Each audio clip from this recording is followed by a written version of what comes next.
OBC commission का मकसद पिछड़े समाज का उत्थान। दिल्ली सरकार का ओबीसी कमीशन इस प्रकार पिछड़े समाज के उत्थान के लिए काम करता है। इस विषय पर संवाददाता मोहम्मद रियाज ने कमीशन के चेयरमैन जगदीश यादव से बात की। पेश की खास रिपोर्ट। आज आप नाज़रीन आप देख रहे हैं डीएन न्यूज़ में मोहम्मद रियाज मेरे साथ हैं ओबीसी के चेयरमैन जगदीश यादव साहब। उनसे बात करेंगे हम कि किस तरह से ओबीसी समाज के लोग ज़मीनी स्तर से लेकर आगे तक जाएंगे और किस तरह से उन्होंने अपने रहते हुए यहाँ पर उनके लिए हितकारी योजनाएँ शुरू की हैं। सर, दिल्ली में 93 का जो ओबीसी सर्टिफिकेट ओबीसी के लिए चाहिए होता है, तो वो बैंड बहुत दिनों से चला आ रहा है, उस पर अब तो कोई काम नहीं किया है। इसी की वजह से ओबीसी सर्टिफिकेट आसानी से नहीं मिल पाते। उसके लिए आप क्या काम कर रहे हैं? हमारे मैनिफेस्टो में भी है, हमारी सरकार ने प्रयास किया है कि इसको हम दूर करें, इसको हटाएं हम। और मैनिफेस्टो में जब चुनाव का समय था, उस समय माननीय मुख्यमंत्री जी ने इसके संज्ञान में बात आई और उन्होंने डाला है मैनिफेस्टो में कि इसको हम अपने इस 5 साल के टेन्योर में हटाएंगे। मैंने उसका एक अधिकारी को अपॉइंट किया है कि वो अलग अलग स्टेट के जो और हैं वहाँ किस ढंग से सर्टिफिकेट बन रहे हैं, क्या क्या उनके रूल रेगुलेशन है, वो सब कलेक्ट करके और इसकी तरफ प्रोसीजर को मैं आगे बढ़ा रहा हूँ। और उम्मीद है कि हम इस टेन्योर में बहुत जल्दी इसके ऊपर कुछ ना कुछ कार्रवाई करेंगे। सर, जाति के आधार पर जनगणना की आपने बात भी कही थी, मैं चाहूँगा कि जातीय जनगणना की जाए, तो उस पर किस तरह से अभी तक आपने कोई कार्य शुरू किया है? ये अभी प्रोसेस में मामला चाहिए। जातिगत जनगणना जो है वो बिल्कुल ज़रूरी है, होना चाहिए। मेरे आने से पहले रोहिणी कमीशन जो बना है, उसने हमारे यहाँ इस कमीशन से मांगा था कि क्या ओबीसी का क्या स्टेटस है।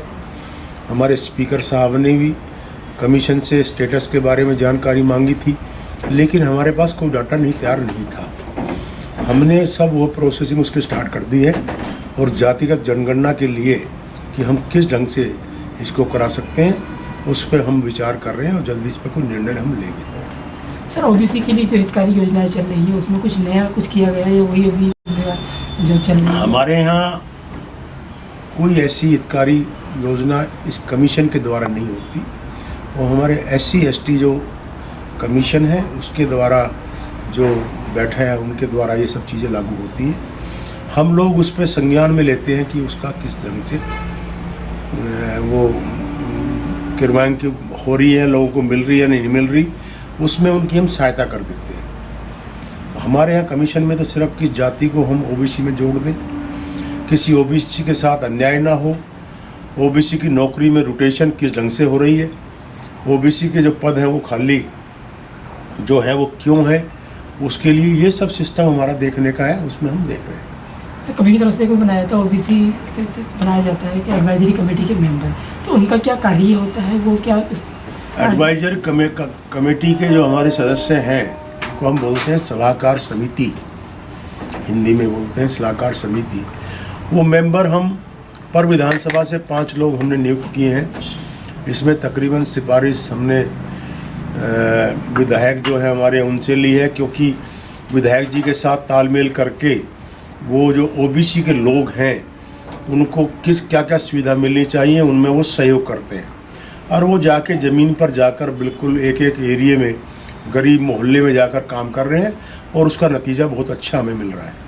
क्या कहना चाहेंगे ओबीसी समुदाय के लोगों के लिए, किस तरह से वो सरकार के साथ मिलकर काम? आज मेरा यही कहना होगा कि जो ओबीसी के लोगों का जो लोग अनदेखी करें, जो पार्टियां, उन पार्टियों की ओबीसी के लोगों को भी अनदेखी करनी चाहिए। पूरे हिंदुस्तान में, पूरे देश में एक ऐसे नेता, ऐसे कोई हैं जिनका नाम अरविंद केजरीवाल जी हैं, जो ओबीसी के लिए काम कर रहे हैं। बाकी जो पार्टियां रही हैं, बाकी जो सरकारें आई हैं, चाहे वो सेंटर की सरकार हो चाहे कोई और सरकार हो, हमेशा ओबीसी के साथ खिलवाड़ करती रही हैं।